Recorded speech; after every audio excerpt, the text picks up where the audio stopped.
the desert of the real.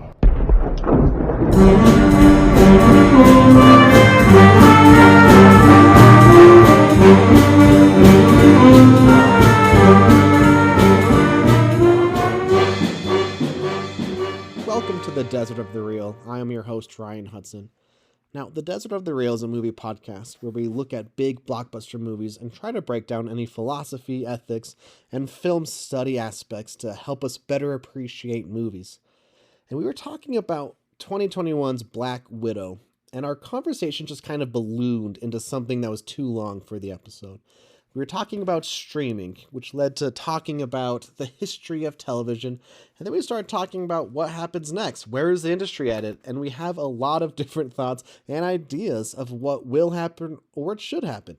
So that's what this episode is. A conversation between the two of us that got too big for one episode, so it's here for you to enjoy. Thank you so much. We love you. We're back. Welcome back. Okay, so I brought a bar graph to show Jason about how much money Marvel movies usually make. Well, they make a lot of money. That's the thing. I think the technical term is a butt load. I believe in the economy. In fact, there are two that have made over $2 billion, that type of thing. So all the Avengers movies makes a lot.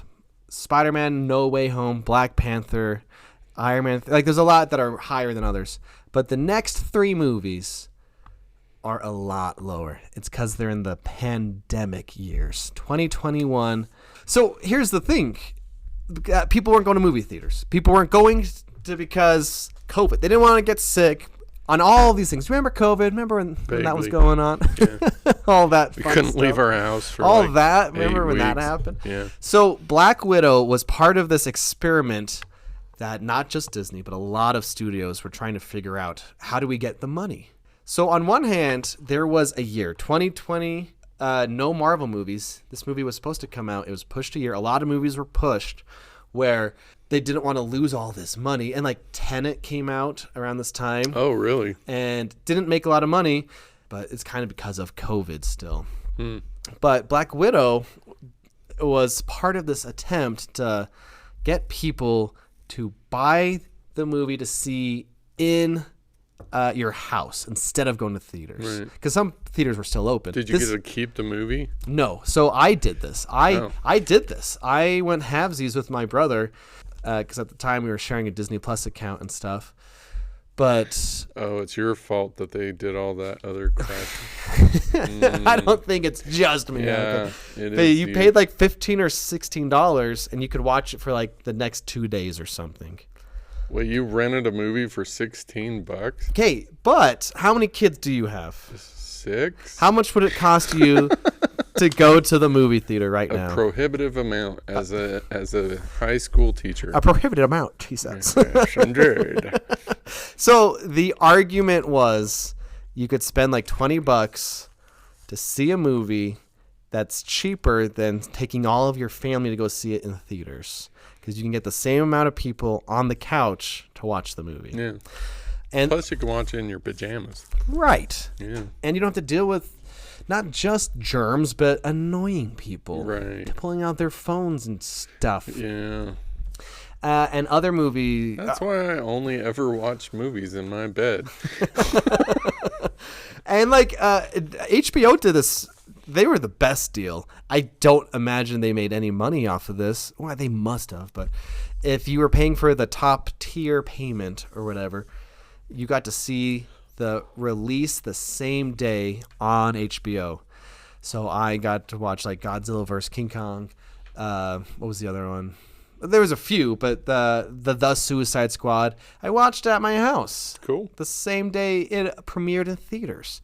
And I don't. It made these movies not earn as much, but we didn't know, and we as in like the studio, the industry, didn't know how to make up for COVID because we had all these movies sitting on the shelf, essentially burning money. Right. You know, and it was like the next three, Black Widow, Shang-Chi, and Eternals are like the COVID releases, and they are the lowest money on this bar graph I'm showing you. But then Spider-Man Spider-Man No Way Home is like the first successful movie since COVID started. And then Top Gun Maverick is somewhere around here too. It's like, the movies are back. Movies can make money and stuff. And it's kind of evened out to some degree. But I think we're still seeing the repercussions of COVID years. Like, because most people, average people, only go see a few movies at the theater. And it's usually a movie from a franchise that they already know they like Marvel, these tentpole films. So you get all these indie movies, or it doesn't have to be indie, or art housey movies that critics are like, go see this. It needs your support. But a lot of people don't go see all these other movies that are just, original standalone because of COVID. It's like, maybe we just have to wait a few months to see it on our TV anyway. So that's why Netflix has all of these kind of indie movies showing up. Yeah. So, Netflix. We're going to get into the streaming because before Black Widow, streaming, Disney Plus specifically, didn't exist. Right. This was like one of the first Disney Plus, hey, get Disney Plus, see the new Marvel movie type of thing in your house. Which is what I did. It's not what I did. And at first, Disney Plus, you only had to wait like 2 months before it came on Disney Plus for a lot of these movies. And now they've kind of wised up and like, you have to wait like 6 months now. There are movies like, I kind of want to see that, but I'm also maybe willing just to wait for it to come out on streaming. Which is literally every movie for me. Yeah. In my film class, we watch movie trailers every week. Yeah. And I have a poll going, who wants to see this when it comes out? Or who wants to see it but can wait? And who doesn't want to see it, basically. And a lot of teens, at least, are like, I don't know about this. It's different. I maybe want to see it, but I'll wait till it pops up on Netflix 6 months from now. Yeah. Anyway, so COVID years, it just has affected the industry, and I think we're still not over that. Well, then we probably won't be. I don't think we will. I think like our new economy. We're gonna get into it. Trust me, because I don't know. We're right here. Should we just do it now? Let's get into it. All right, we're gonna. Because the last week, when we put a pin in it, I couldn't remember what the pin was, so we might as well not pin it. Just do it. Okay. I have attempted to bring some things to this podcast today because I had a lot of thoughts about other stuff. Dr. Dietz. Yes. Here's another rhetorical question. Hudson. Apparently, I like to ask you to set up what I'm about to say. Okay, I'll get my announcer voice. This is teaching. You're not supposed to fish for answers, That is correct, Ryan. I'm looking for one word answer, but anyway, what's like fudge? One of the most significant inventions that came out in the 50s? The television set, Ryan. Okay. For 500. Yes. So I'm up 2,500. The TV was a significant invention. On one hand, it's get news, get TV, like TV shows. These were like new in like the 50s. Yeah. And it became one of the most successful selling things ever. A humongous percentage of Americans bought TVs within like the first few years. When they were super expensive. Yeah. There's only like 3 channels. ABC, NBC, and CBS. And then eventually TV starts to grow. Slowly, more channels started to come up. It became this thing where you only got TV channels like around the tower type of thing. Right. But then it started to expand. And then the FCC comes around and ruins everything. Ruins a lot. In fact, I'm hopefully going to find this thing that might scare you a little bit of just... Oh, goody. This how stuff is... how people control things we see. We go from local to long distance, still in the 50s. In 1959, many people saw television as a turning point. Everything from politically charged TV shows to ideas of political leaders talking directly to an entire nation fueled utopian promises of television. 1959, it's solidified itself as this is going to be here forever, and we are going to use it. And it's kind of fun to compare like movies, like, oh, TV is going to affect movies. It doesn't. The VHS comes out. Oh, people aren't going to watch movies. Doesn't happen. Now streaming, it's like, oh, people aren't going to go to the movies. Well, now maybe. Maybe it will. So it's kind of cool.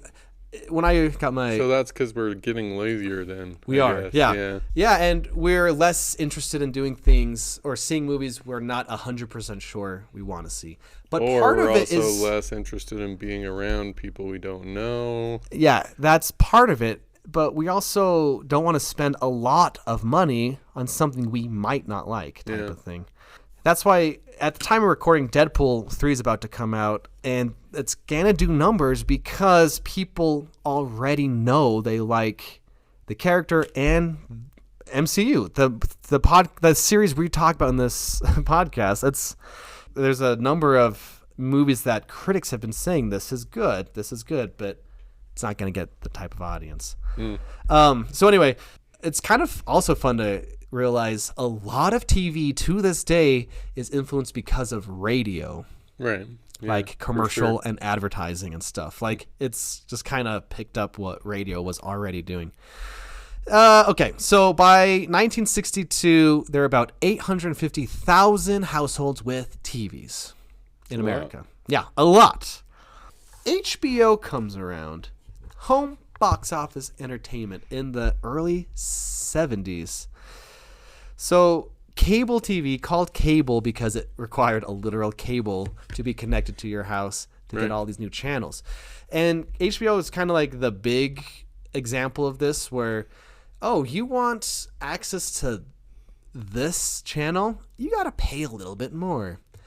And we're seeing more and more TV studios essentially popping up with more like specific like audiences. Like you'll get soap operas on this channel. You'll get different types of, I don't know, television in that channel type of thing. So more channels means more to watch, but more specific things for specific audiences.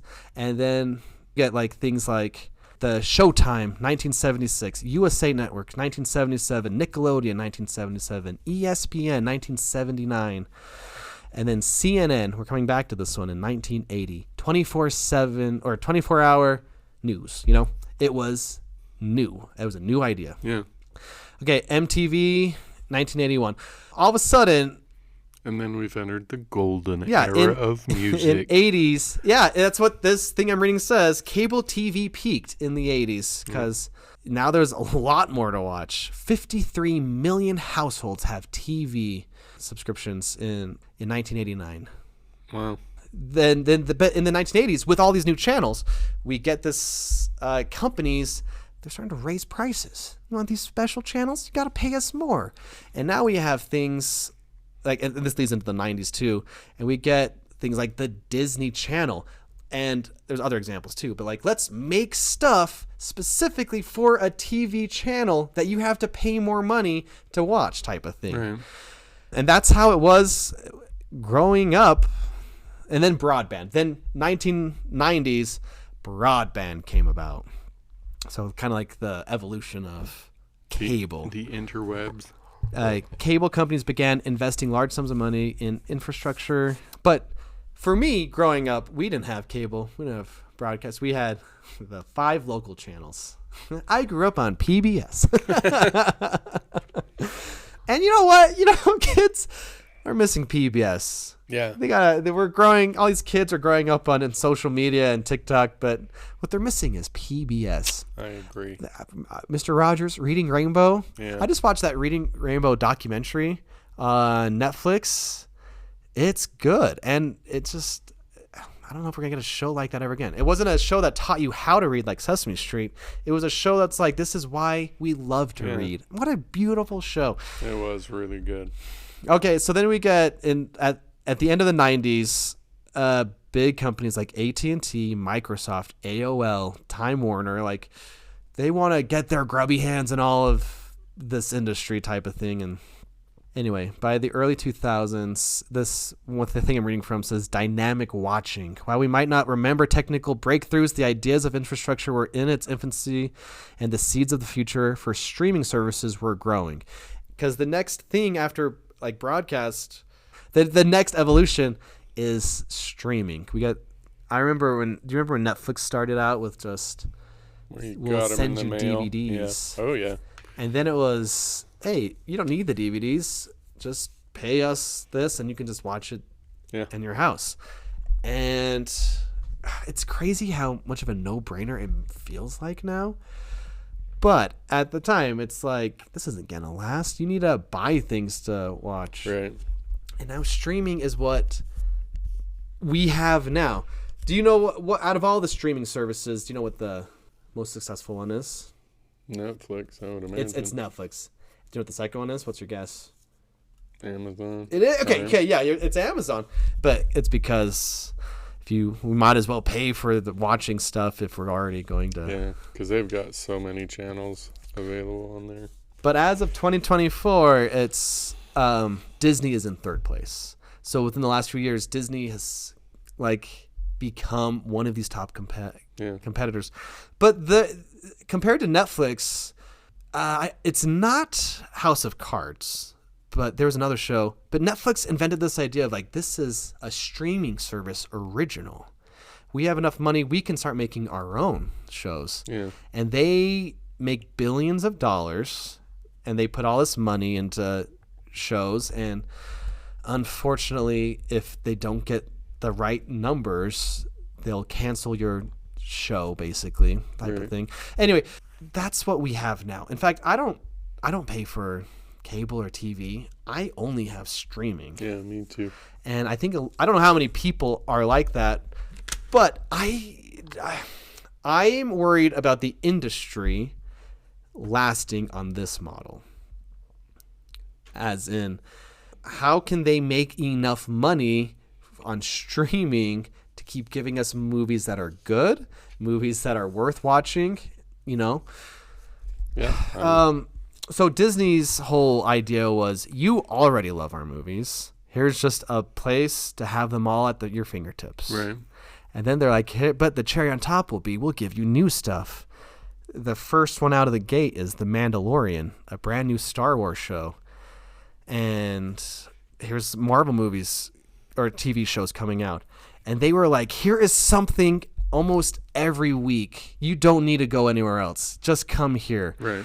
And before Black Widow, there's technically 3 Marvel movies or 3 to 4 Marvel TV shows to watch. There was WandaVision, and then there was Loki. There was Falcon and Winter Soldier.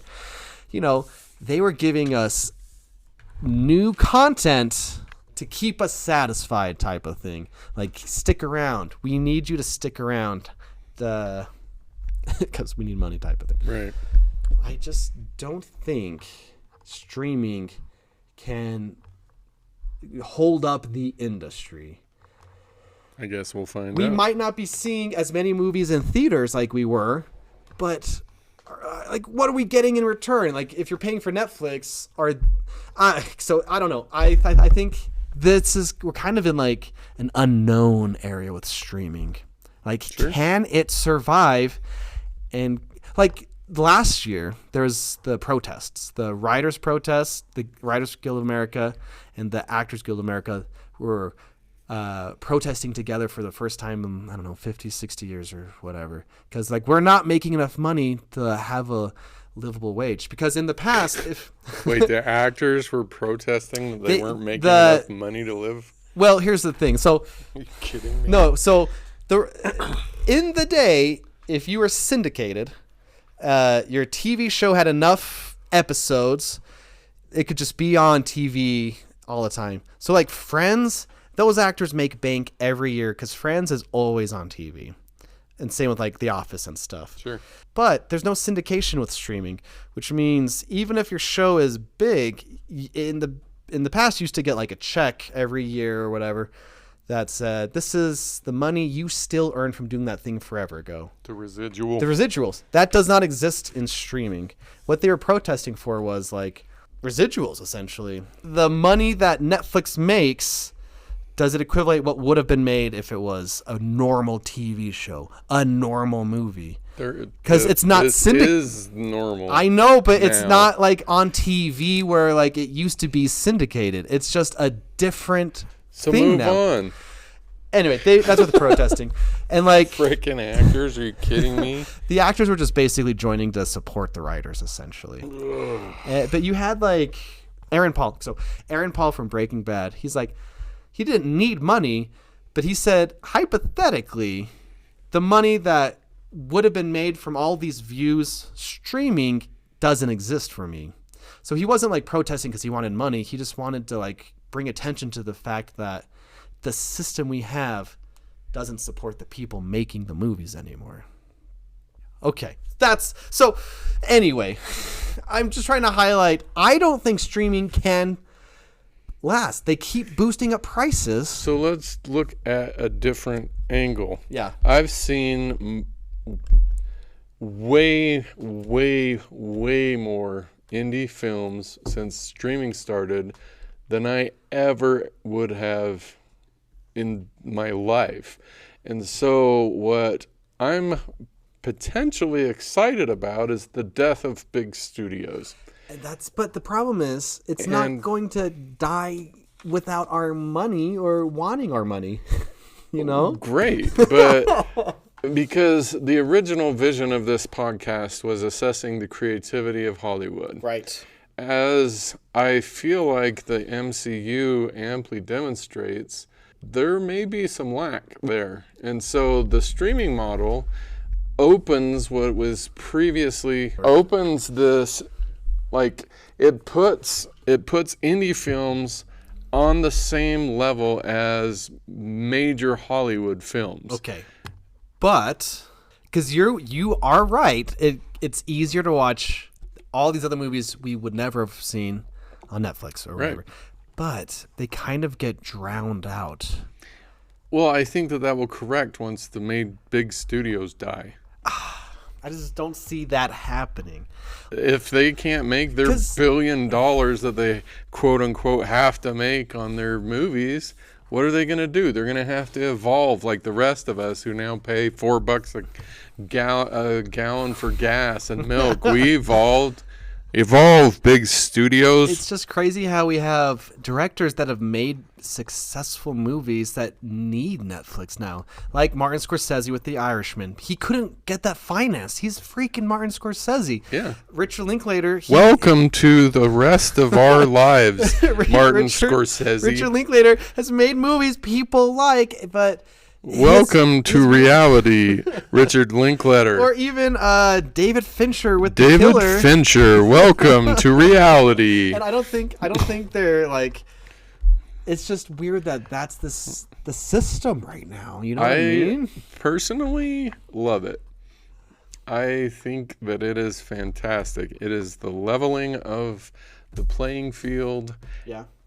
Some of my, like last week, Triangle. That's an indie film. Yeah. I would never, ever have seen that movie. If it wasn't for streaming? Right. In the original setup that Hollywood dominates everything.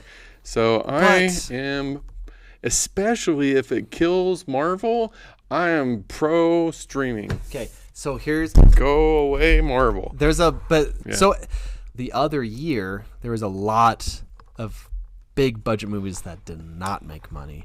So there's like 2023, a lot of movies didn't make the money back. So now we have these studios that are millions, not in debt, because whatever, they're a $1 billion company, whatever.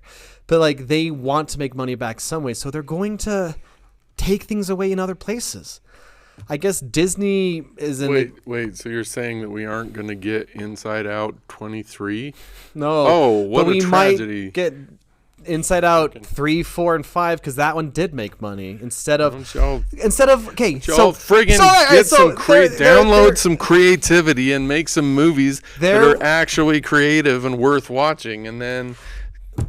Creativity lives in indie film right now. But there were 3 Pixar movies, speaking of Inside Out, that came out during these COVID years that didn't make any extra money. And they're going to look at the number. What were they? There was Soul, which I love. I haven't seen it. It's one of... Soul's one of my... It might be my favorite Pixar movie. Okay. And it helps that it's about a teacher who wants more in life. I was connecting to it, you know. Okay. Anyway, beautiful, beautiful movie. Then there was Luca, which about these 2 friends in Italy. I've never even heard of that movie. They're like sea creatures that go on land, and they want to win money to buy a Vespa. Like Little Mermaid? Yeah, but they're boys. And it's like super low stakes. They just want to earn money to win a Vespa, and it's about friendship and stuff. Okay. And then the third one was Turning Red, which is about an Asian girl growing up in either the 90s or 2000s, based strongly on the director's life. These 3 like little stories that I just feel super personal. But since they didn't make money, Inside Out 2 did. What do you think Disney's going to do now? They're going to ignore that and just be like, let's freaking Toy Story 5. Sequels. Right. That's what I'm saying. Disney needs to die so that creativity can flourish. There is a... Die, Disney, die. I watched... You're going to think this is crazy. There's like a 4-hour video about the Star Wars Hotel in Disney World. Okay. And it's interesting... by Jenny Nicholson.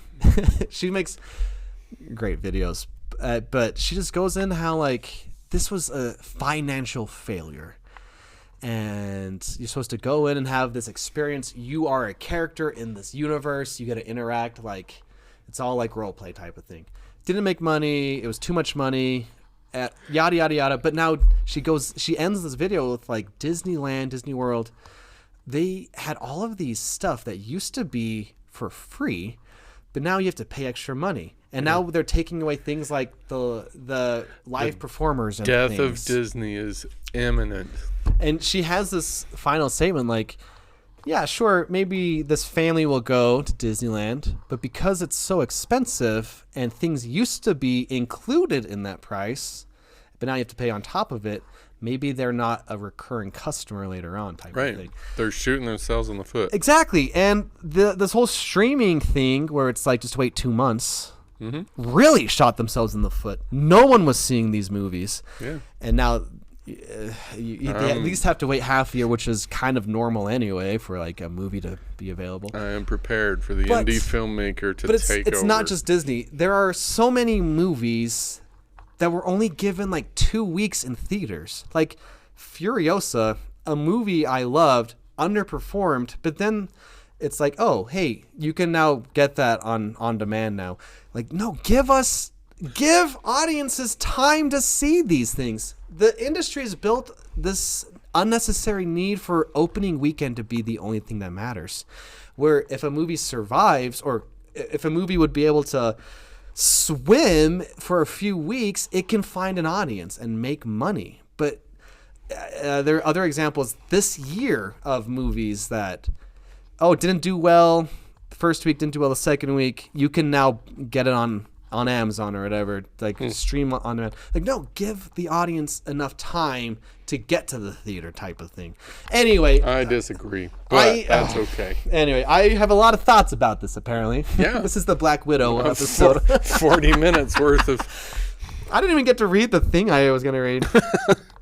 So, yeah, you and I are definitely on opposite sides of the table here. I think the industry is going to collapse in front of our face, and you think that's a good thing, I do like think a that's madman. a good thing. It's not going to collapse. It's going to evolve. We are going to see the return of creativity. Like, how frickin' many Fast and the Furious movies do we need? There's no more ground to cover there. But they're still making money. So when did... Well, not the last one. That's one of the ones up on. Good. Hallelujah. Like, when did money outweigh art? That's really when we need, like, because Disney's a great example. He was making art. Yeah. That's what he was doing. He had a vision he wanted to have in the world. That was his focus. At some point, it became about money. It needs to return to, I want to make this art, and I want to give it to the world for the world to appreciate. I'm ready. I am prepared. I am so sick of sequels and remakes of things that like frickin', what do we need a live action any Disney cartoon for? We don't, except for Atlantis: The Lost Empire. That is my favorite Disney film. Well, that one, they better not remake that. That's the one they should remake. No, I 100% disagree. I 100% agree. Okay, well, do you want to fight? No, I'm just kidding. Okay, I'm ready. I am ready. All right. Die, Disney, die. There is a letter. Ted Turner, the man who invented CNN, a very rich man, he wrote a letter called My Beef with Big Media, how government protects big media and shuts out upstarts like me. And this is exactly Ted Turner. I know, you don't feel bad for him, but but because he had this position, he got this, he has things to say. So this is exactly what you're talking about. And this is, he started CNN. It was like a new idea, blah, blah, blah, blah. And he talks about his startup. He bought a station in Atlanta, because it was losing $50,000 a month. Then he bought another in Charlotte, and it was, and this one worse than the first. My accountant quit in protest, and my company's board vetoed the deal, but he mortgaged it. He bought it himself, type of thing. And he sold it 10 years later to give him capital to launch CNN. Both purchases played a role in revolutionizing television.